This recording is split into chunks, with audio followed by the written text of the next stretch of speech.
And one of the things that I really had to think about, and where I think a lot of faculty struggle is, especially if you've been teaching online asynchronous for a long time, there's this idea that the discussions are where the scholarly activity takes place.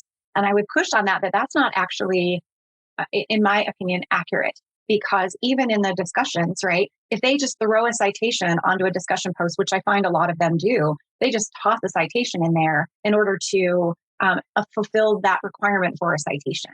If you actually look at what they're bringing to bear on the discussion, oftentimes what they're citing, even with a citation, doesn't actually reflect what that article had said or how it actually mirrors what you want them to learn. And so in Yellowdig, what I have found so powerful is our ability to ask questions. So if you think about the way you teach on campus, if you're having a conversation with students, you can tell whether or not they've mastered what you want them to master, or at least to be conversant in what you want them to be conversant in by the words they're using, the things that they're sharing. And you can push questions that help extract that a bit more, right? So tell me where that idea came from. Or I think I came away with a different interpretation of that article than maybe you did. Tell me how you got there. And you can do that same thing in Yellowdig.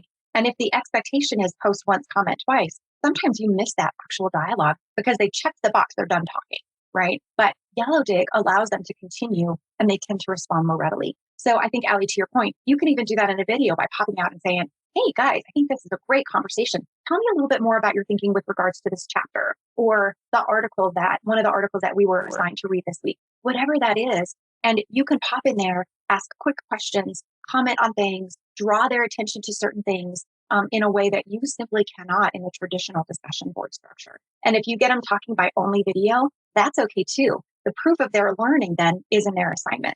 It is not in their scholarly output in the discussion board. I had trouble making that shift in the beginning.